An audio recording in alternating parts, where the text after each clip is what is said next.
This podcast is a proud member of Pod Nation Media Network. I see ghosts, specters all around me, vivid and stark, blazing the dark. One by one, pictures gather round me. Where those moonflowers used to lost no more. Specters gather round here, vivid and stark, blazing the dark. Night by night, stare into the black where moonflowers used to grow. Welcome back, everybody, to another episode of Paranormal, the New Normal. I'm your host, as always, Jeremy, trying to make the world seem a little more normal. Does it ever happen? Yeah, God, no. God, no. And tonight, we ain't going to make it that much normal. So, yeah, just as always, we never do, but I like to warn y'all. Because I have a guest tonight, as always, and that guest is Tim Bair, author with a very interesting story to tell us. And I had to get him on the show. I had to. Once I read his bio, I was like, I need to talk to this man. So here we are. And Tim, how you doing tonight? I'm doing great. How about you? Can't complain too much. It's been a decent day. Good. So, just to start us off, what got you into the spiritual world that you write about?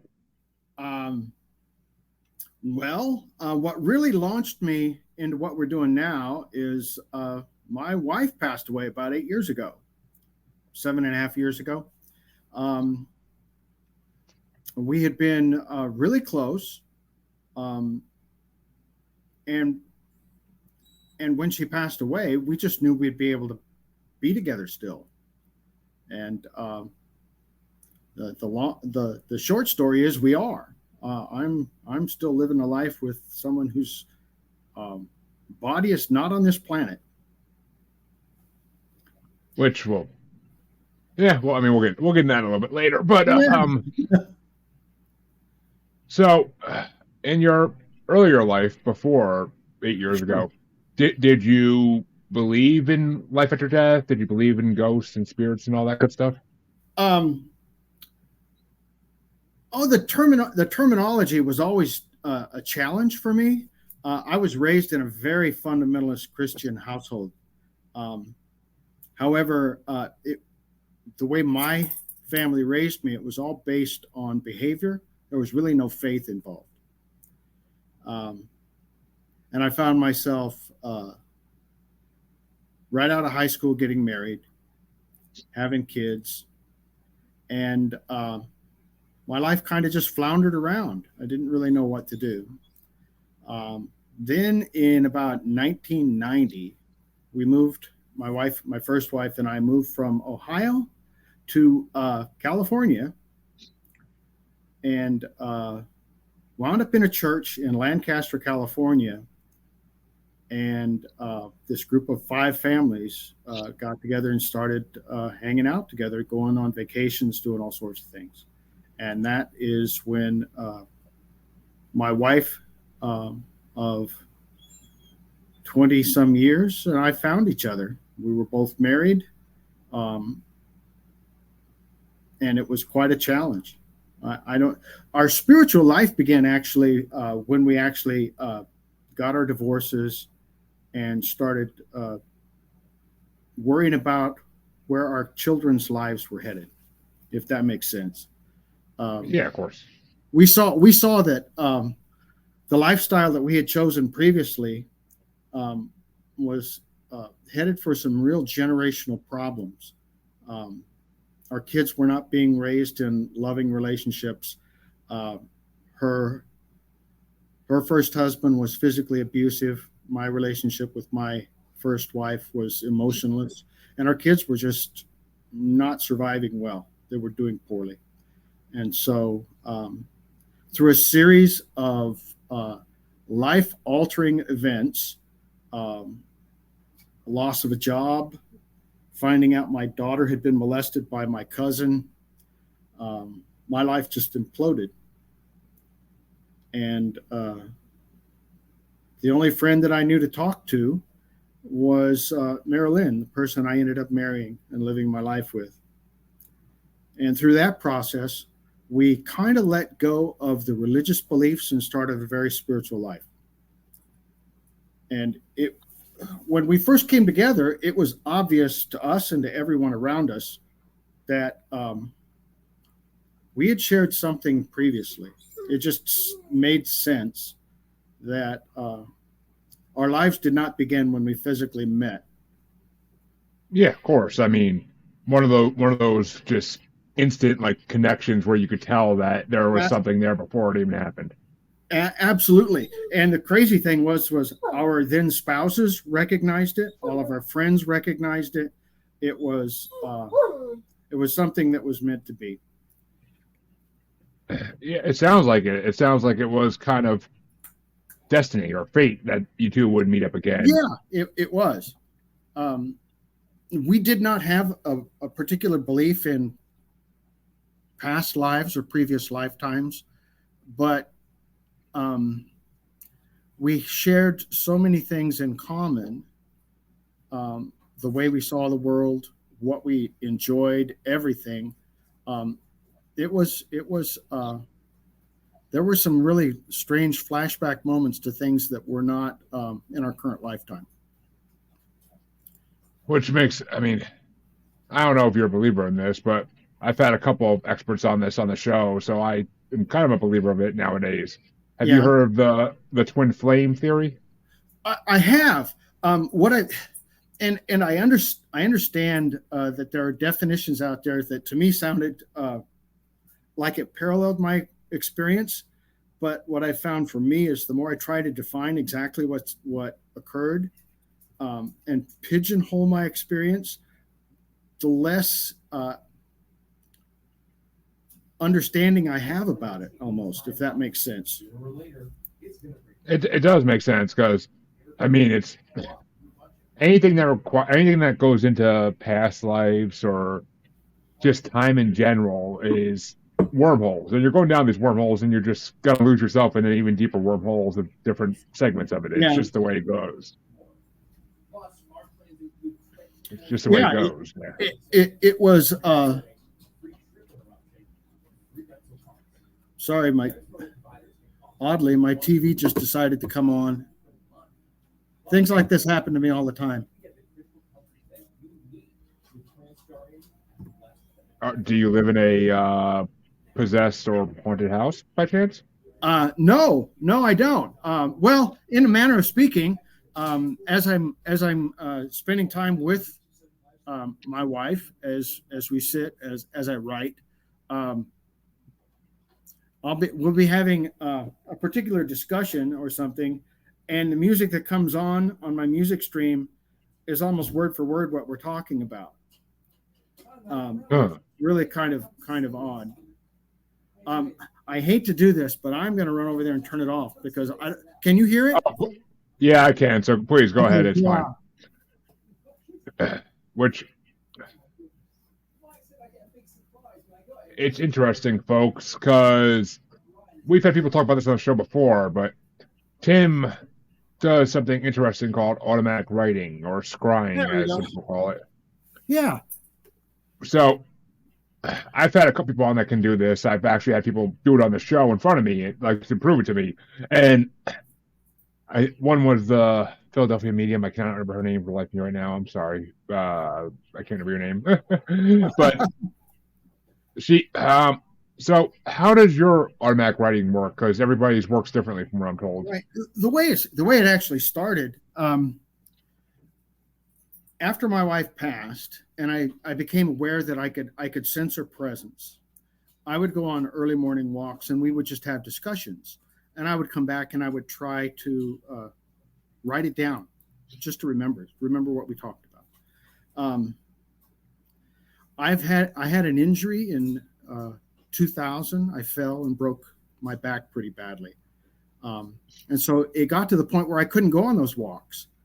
And it was really, I felt sort of disconnected from her because I didn't have that ability to go on those very early morning walks and have those very quiet moments.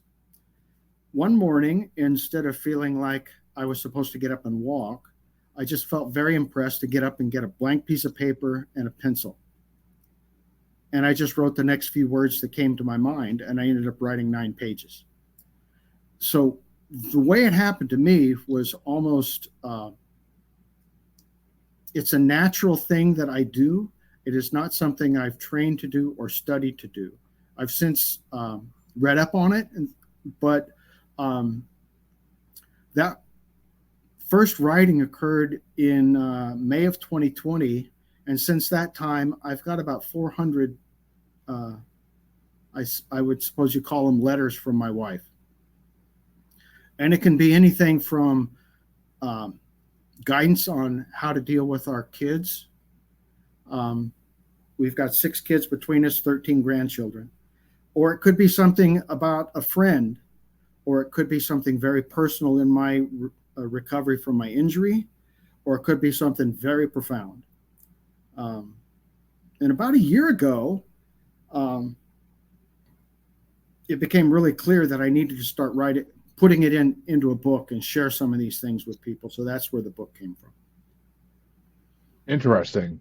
And actually, Johnny Midnight, what's going on, buddy? Glad to have you watching again as always.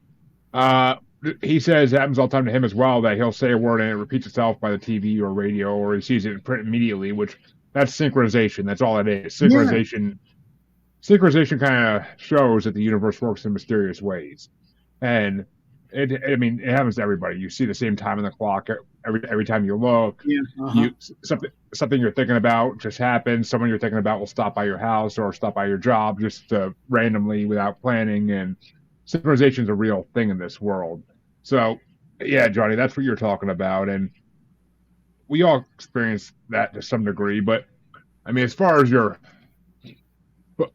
the book goes, has your wife given you any of it say like kind of like future stuff? Like, is she like kind of helping you like with what the future's going to hold, or is it more just a general not advice? The future in general, but she has been encouraging me as I move along this journey towards a healthier life. I spent a couple of years in a wheelchair. Okay. I've been on high doses of pain medication for a very long time. And she's been telling me for years now, 3 or 4 years, that I would experience life without pain. And that was really hard for me to understand. But it's coming true. I'm not taking pain medication anymore. Well, that's a good thing. It's a real good thing. My life is a little slower than it was, but that's a good thing too. Of course. Anything's better than being in a wheelchair, I would suppose. But yeah. So yes, future things, but it's generally personal. More often, it's an observation of how things work. Why it's easy for me to do this. The fact that actually anybody can do this on some level. There's no restriction at all.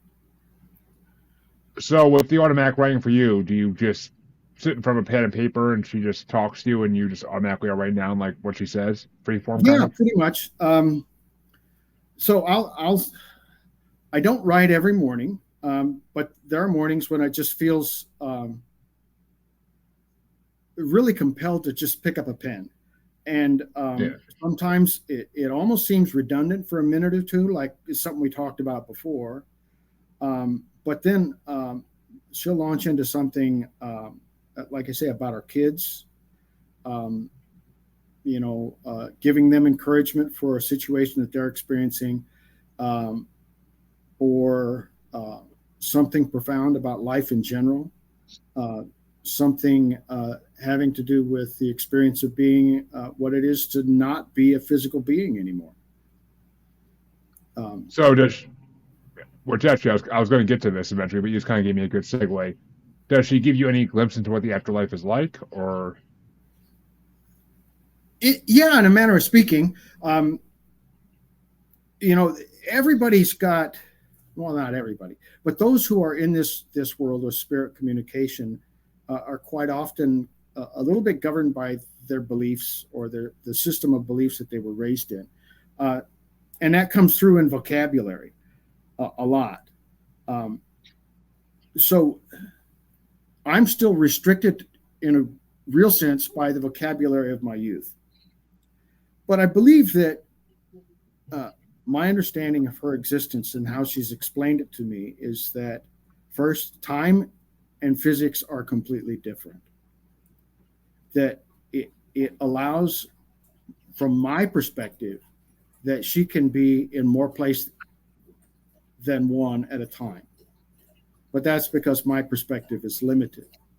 So she can be encouraging my grandchildren at the same time she's talking to me.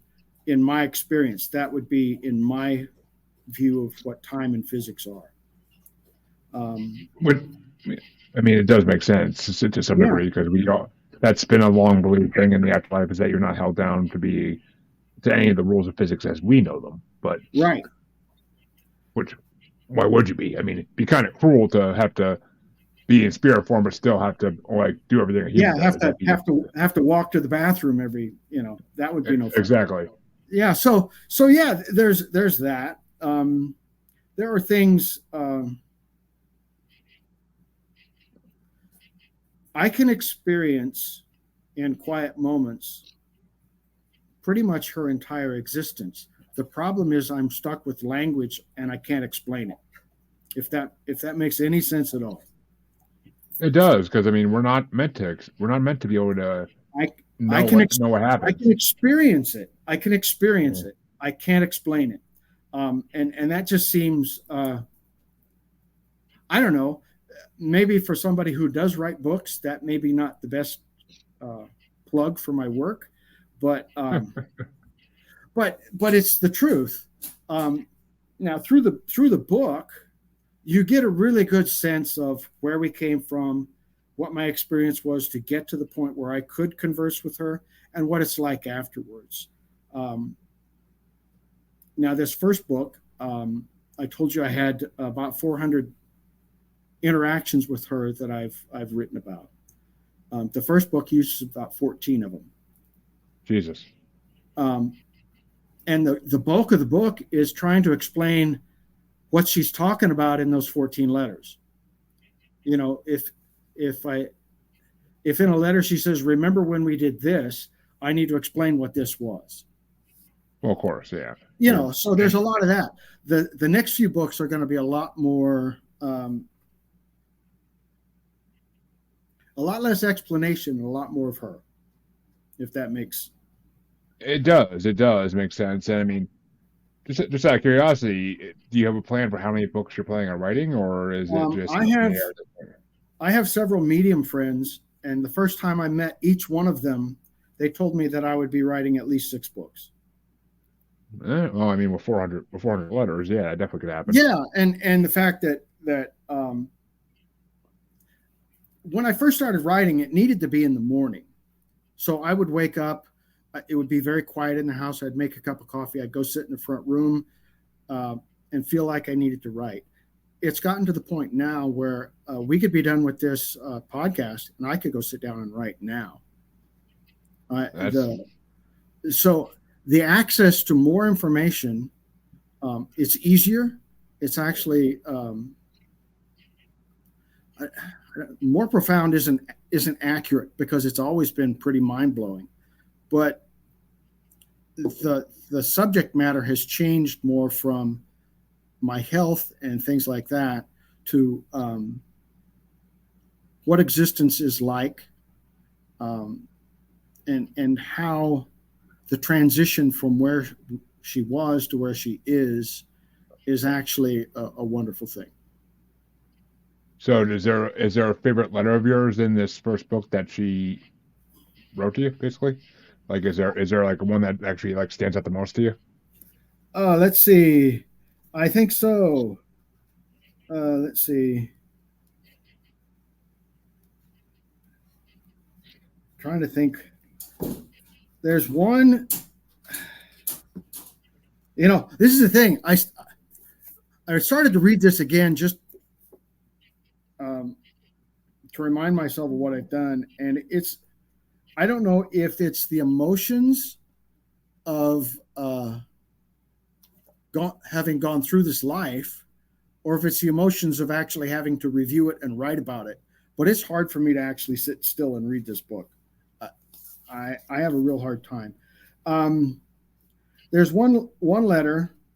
It's on the chapter begins on page 195, and it talks about the title of the chapter is "Where Have You Been?"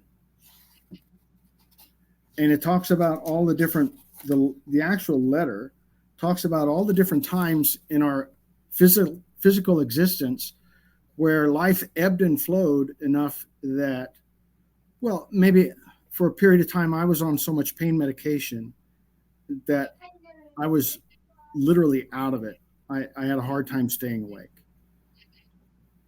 So as I would come out and go from those times, this theme of where have you been kept coming back. And we kept finding each other, even though we were, I don't know how to say it exactly. We are basically two aspects of the same thing. We share a perspective on the same being, I suppose. But physically, my injury took me away from that for a while. And as I began to feel better, I would come back in, and that would be a moment where this thought of, here you are again, where have you been? The words, where have you been, I've missed you, were the actual first words I heard from her after she passed.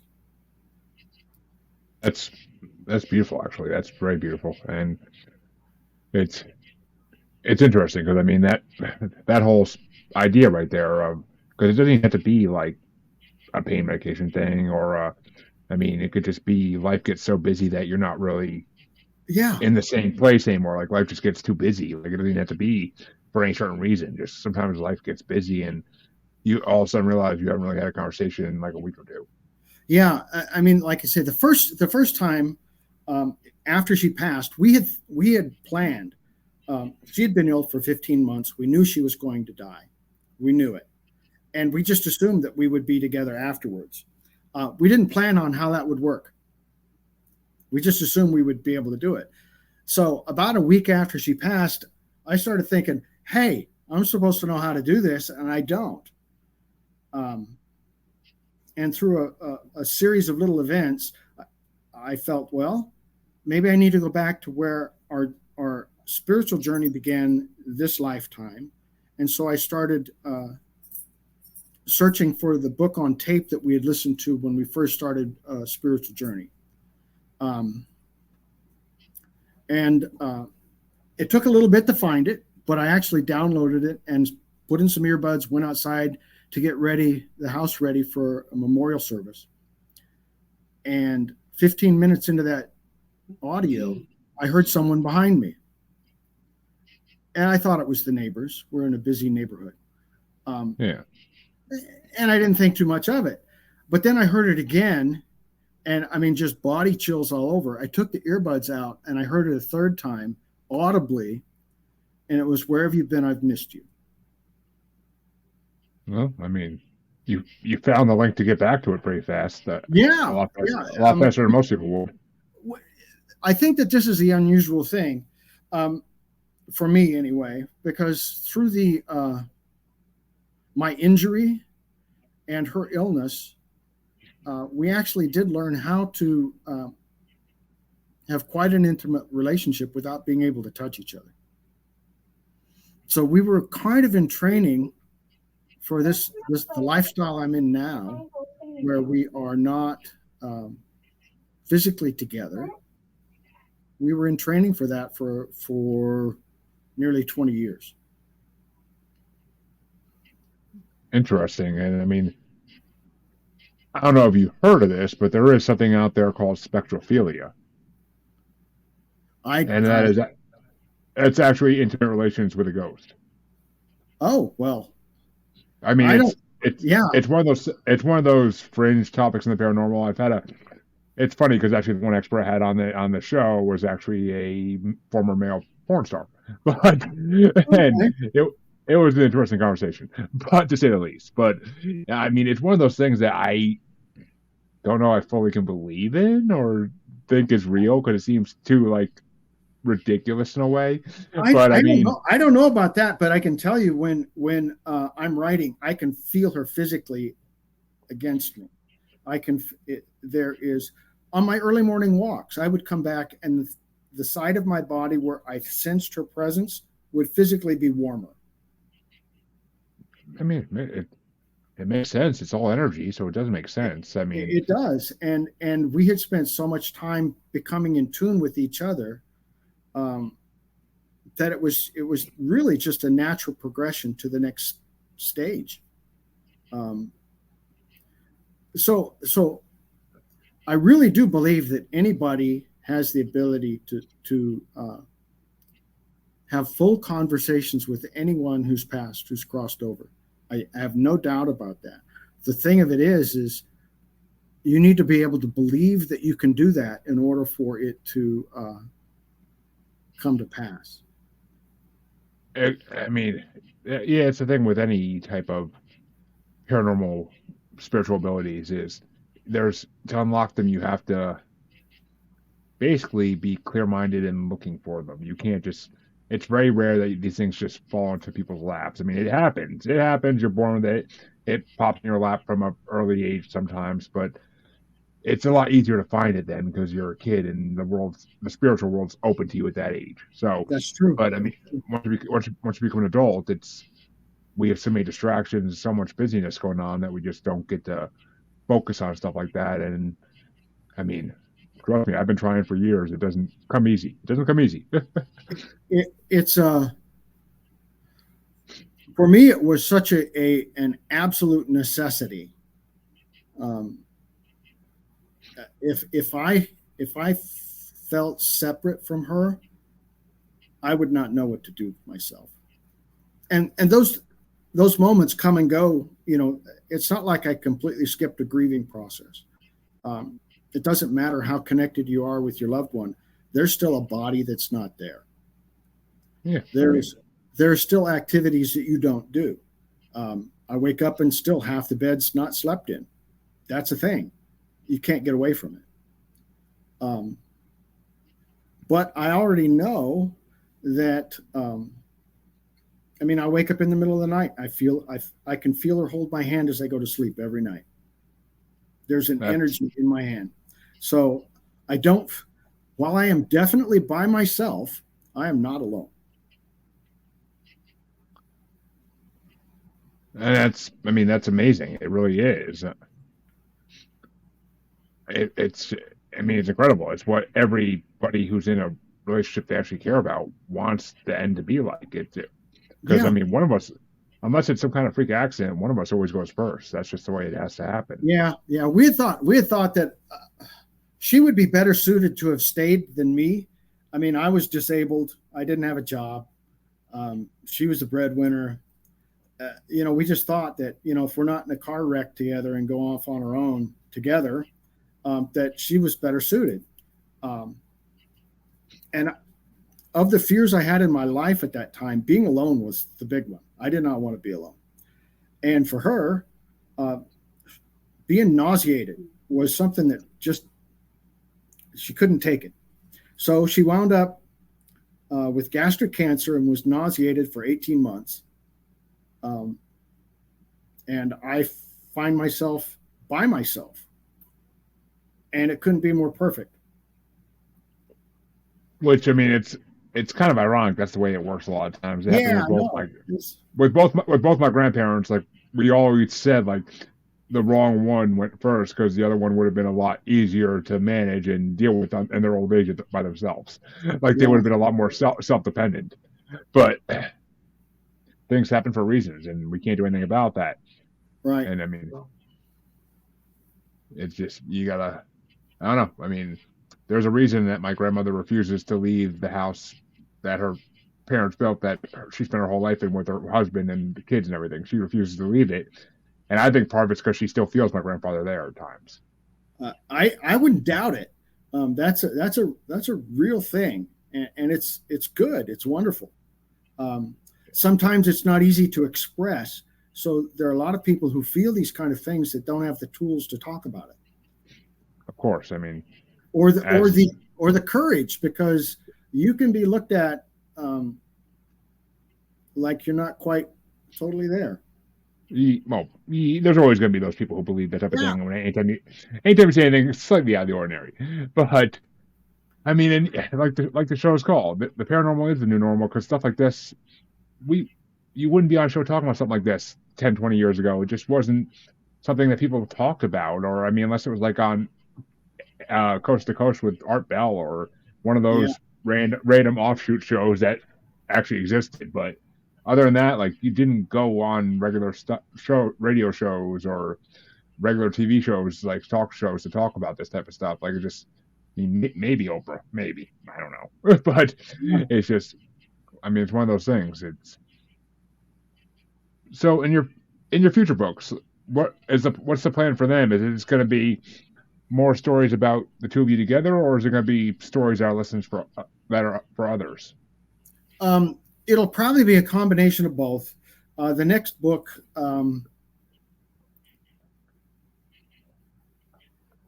I was going to write a book about healing, and then my healing journey kind of took off in a direction I wasn't anticipating. So this next book is basically a compilation of about 90 letters from her on her wisdom. Nice, which I mean, her perspective of what life is like, sometimes for me, sometimes for others, from a view that is a little bit more expansive, where she sees more circumstance. Does she go into world events at all, or like since she's passed? Rarely. I don't know. I've gotten to a place finally where I can actually ask questions. I mean, seriously, the first week I was doing this, I asked a question and she told me to shush because it wasn't time, because I would get distracted. Now our letters are more conversational. She'll start saying something, I'll make an observation, she'll answer that observation. So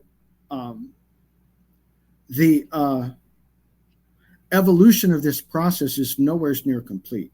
I know what the next kind of 2 books will be like, but it took a year to write the first one. It's going to take about another 6 months to get the second one published. And by that time, I don't know what other material I'll have. I've got 90% of the second manuscript done. That's what's up. So, and for me, this is quite a challenge because my language skills pretty much stopped in 8th grade. Yeah. And excuse me, thank heavens, I found an editor who was a language instructor for 50 years at grade school and through the university level. So I got really lucky. But my first manuscript came back from her. It looked like one of my high school tests came back with a lot of markings on it. So I learned. So yeah, I've talked to a lot of authors. Publishing a book, no one has ever said it's easy. No one has ever said it's an easy process. It's a lot of rejection. That's what I've been told. Yeah. It's a challenge. For me personally, the subject matter was deeply personal. So it was an emotional challenge to the point of being physical. I could only work on it for an hour or 2 a day before it would be physically draining. I can imagine. I mean, you're pouring through memories. So of course, it's going to be because So I had written the book and I sent it off to the publisher and the editor, and they said, well, we need a chapter on your wife's illness. And I was like, oh, crap, I don't want to do that. But we wrote a whole chapter on her cancer journey. which, as everybody knows, that's not an easy journey to It be was a not. passenger on or be the driver of. It's not an easy journey for anybody involved. I was physically unable to really move around. Um, During her ordeal, I drove her to the first hospital appointment when she was first diagnosed, because she had been unable to eat or drink for several days and she was so dehydrated she couldn't stay awake. So I drove her to the hospital, um, and we were there for 3 weeks. Jeez. I drove her to the last hospital visit because I had to actually get her to the car in a wheelchair. Other than that, she drove to every single chemo, radiation, doctor's visit. Together, we were just a mess. I mean, really a mess. I could barely walk, and she was exhausted and losing weight. And it was quite the thing. It was quite the thing. Yeah, I mean, journeys like that are never easy for anybody, and my heart goes out to you for having to go through it. It really does. I appreciate that. Before she was ever diagnosed with anything, several months before, we actually were aware on a spiritual level that her physical time was done, that it was going to be just, we didn't know if it would take a year or 2 years, but she got really sick one day, with no explanation. She just started to vomit, and we just knew. We just knew. And so I was able to, through that process, go through the grieving. We went through grieving together. She helped me plan my physical life without her. I was just thinking about this the other day. She actually wrote the check for her memorial service. Which that does happen, but yeah, it's like we were sitting there talking to the people. We knew that she was going to be gone in a few months, and she was still the boss. So, well, I mean, if you're going to go out being the boss. That's the best way to do it. Like, absolutely, and in charge to your final day. in a very real way, she's still the boss. I mean, it's true. I have to do the physical part of it, but I'm glad to have somebody that has a better perspective than I do, counseling me on every decision. Are there any particular? Oh, actually, wait. This is actually a better question than what I was going to ask anyway. Does she ever like to, poke fun at you when she's having you write the letters, like remind you of things in the past she did that were okay, so typical wife stuff. She does, but this is a simple one, and it's kind of illustrative of where I have a very large dog. I didn't want the dog. She convinced me after she passed away to get the dog.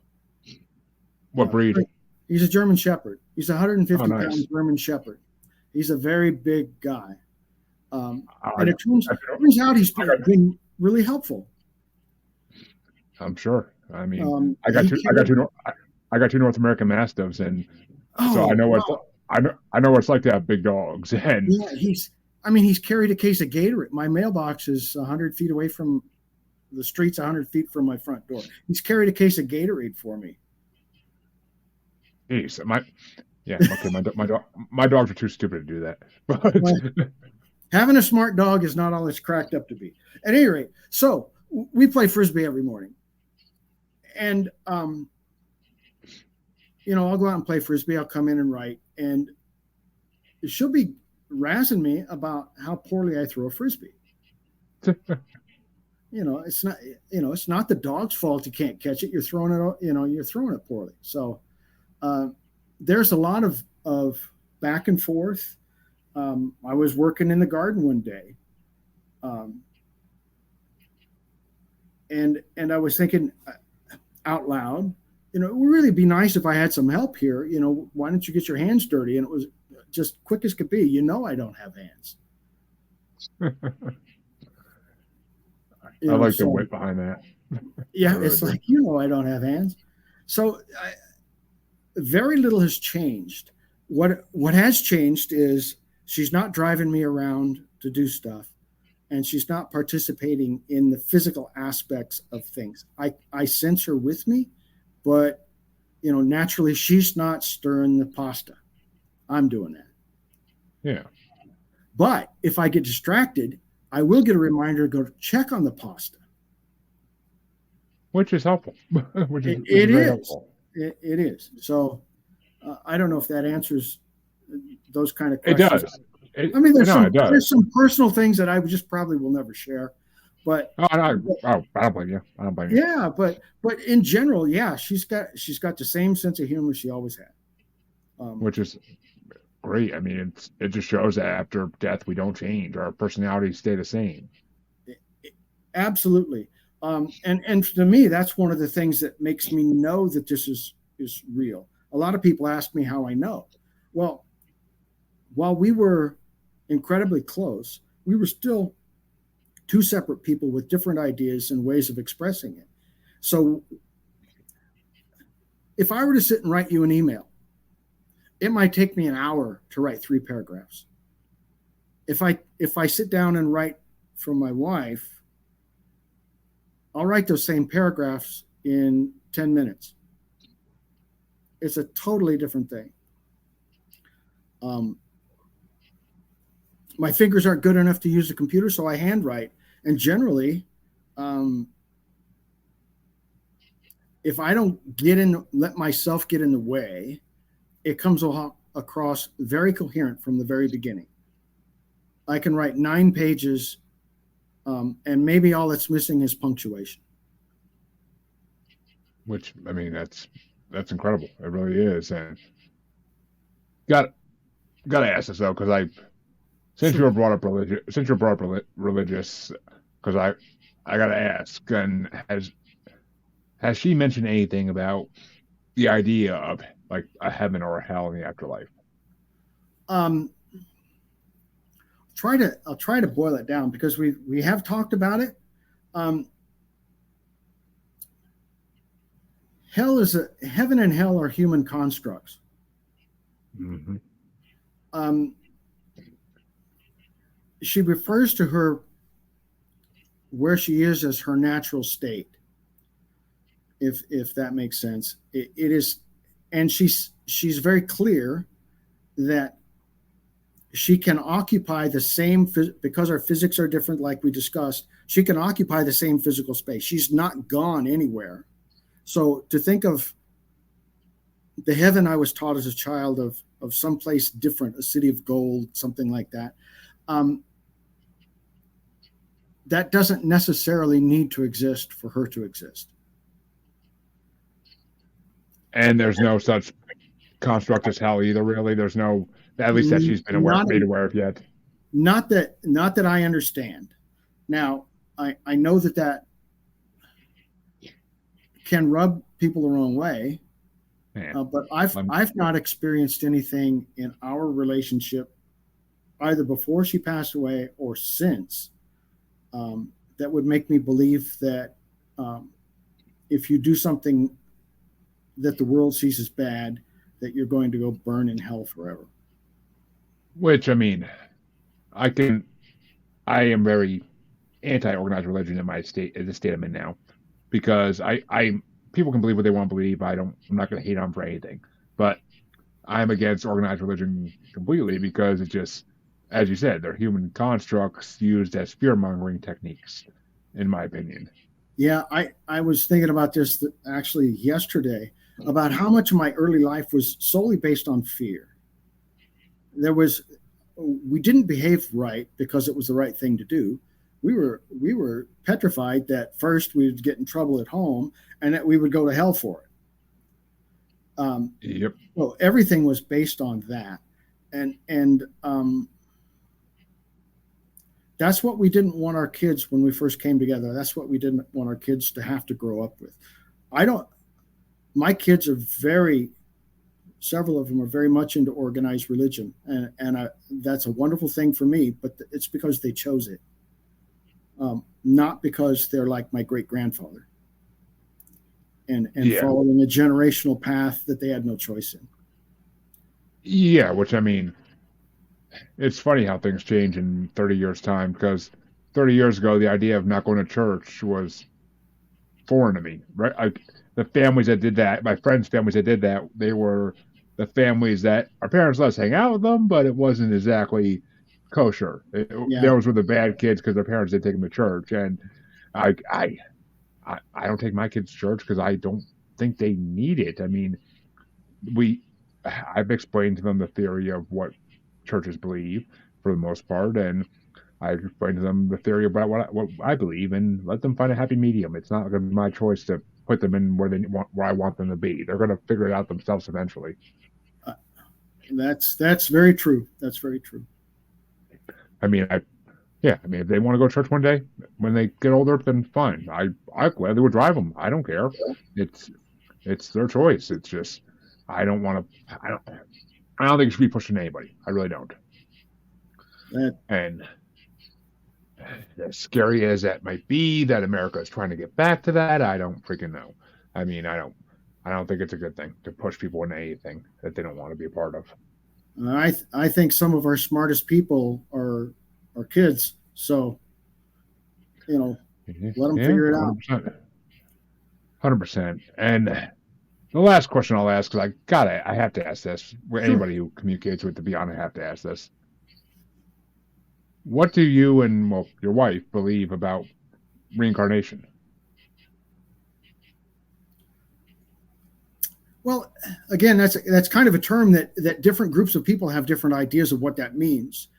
Um, if you talk to some people, reincarnation means that you're progressing through um, different levels of life towards a perfection. And to me, reincarnation is just the next life that I get to spend with her, the next physical life. Um, we realized a long time ago that we had been together previously. And so the journey was, well, if we've been together before and we're together now, why can't we be together in the future, in some future existence, whether it's in a physical life or in an afterlife where maybe we're beings of light or however you choose to describe it. But for me, reincarnation just means the next step. If, I if, mean, that, if that makes yeah, sense. yeah, it does make sense. I mean, the first theory of reincarnation you said, about the having goals to get to that almost to like a heaven type place or some Uh-huh. kind of reward. That is one of the main theories of what reincarnation is. But I mean, it's also been hypothesized on this show and others that reincarnation just means some people believe it's voluntary, that you get to choose if you want to do it again and if what you want to be, whether it be human, animal, non-human species, whatever you want to be. Because I mean, these people also believe in extraterrestrials, ultra-terrestrials, that type of stuff. But I don't know. I'm in the middle of it all because I really just don't. I don't know what to think. I mean, I've seen proof of it. I've seen enough proof of it to know that it's possible. But the part that gets me is whether it's voluntary or involuntary, whether we Right. have the choice in it or not. Like I that's the believe we part that. do. I believe we do. One of the I'm going to wind up paraphrasing my wife, but she says what we find enjoyable is jumping into the sea of life, holding hands. And when you get into the ocean of life, the currents can separate you. And the true joy that we have is finding each other again and swimming to shore. That being, Makes we sense. we have, like I said, we've been together previously before this life. I believe that wholeheartedly. If that's the case, what would keep me from believing that it could happen again or it would happen again? Why wouldn't it? Which exactly. I mean, I'm a huge believer in past lives. I've talked to enough past life regressionists to know that this really does happen and exist.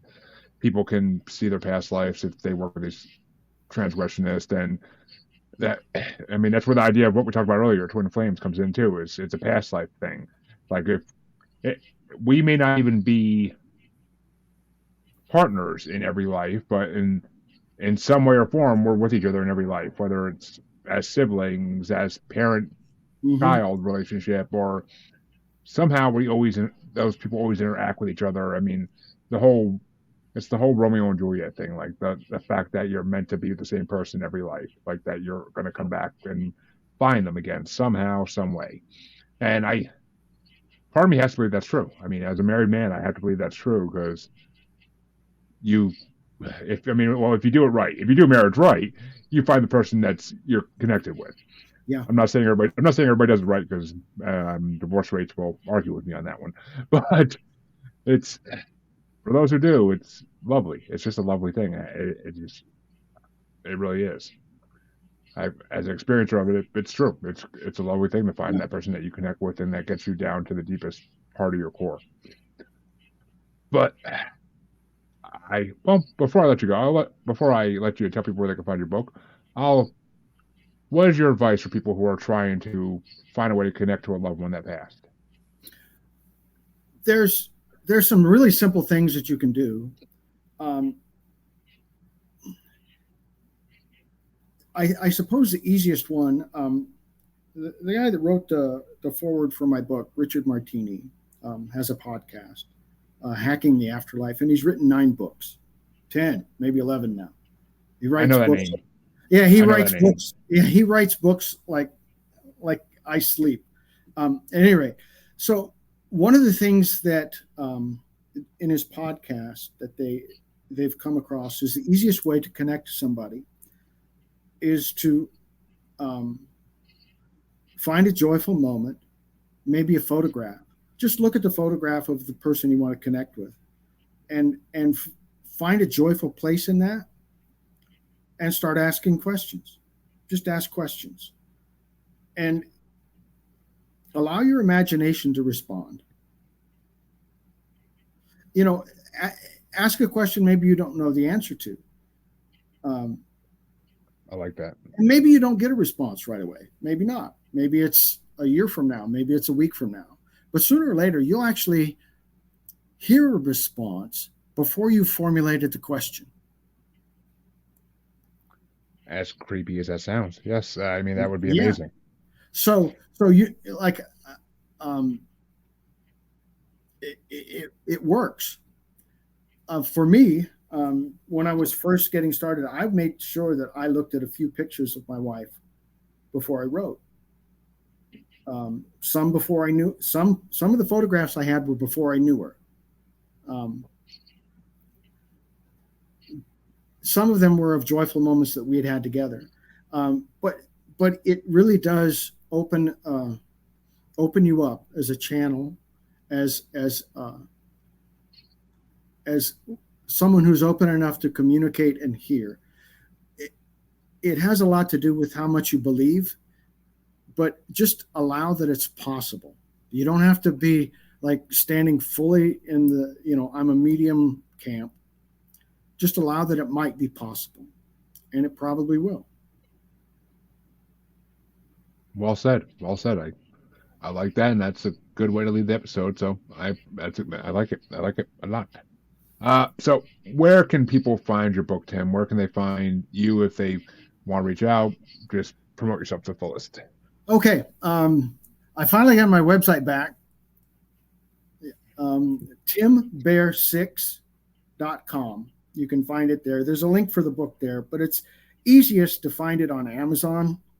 You can order it at any bookstore, but you've got to have the Library of Congress numbers and all that kind of stuff. If you just go to Amazon, the book is called Ever Near, a series of love letters between soulmates transcending our understanding of life and death. But if you look up Ever Near and my name in any search engine, you'll probably be pulled right into Amazon. All right, and actually, I think it is true. I think I did Google you and to find a picture of the book, and that's the first thing that came up was Amazon. So that is correct. But I want to thank Tim for coming on, ladies and gents, because it's been a great episode, very insightful, very informational, and I love these types of episodes. It doesn't always have to be the spooky episodes. It could be sometimes a more heartfelt spiritual episode, and those are the ones that my listeners tend to love. So let's go with it. You gotta go with the crowd, why don't you go sometimes? Yeah. But folks, you all know where you can find me. If you don't, shame. But check the outro. It's all there. And I will be back tomorrow with one more interview for the week before I bid you adieu to next week. Until then, have a good night, everybody. And Tim, one more time, thank you for coming on. Really appreciate Thanks a lot, Jeremy. Appreciate it. You can find me on Facebook as Jeremy Bryant, or you can find me as Uncensored, Unapologetic, and Untamed UQ Podcast Collective Facebook group. You can find me on Twitter and the Instagram as @JugglerBastard, or should I say X now. And you can find me on TikTok as @JugglerBastard Podcast. You can also find me on YouTube as Paranormal the New Normal. And you can also find me streaming on YouTube as Blind Knowledge Network, because all knowledge is blind until they admit Bigfoot exists.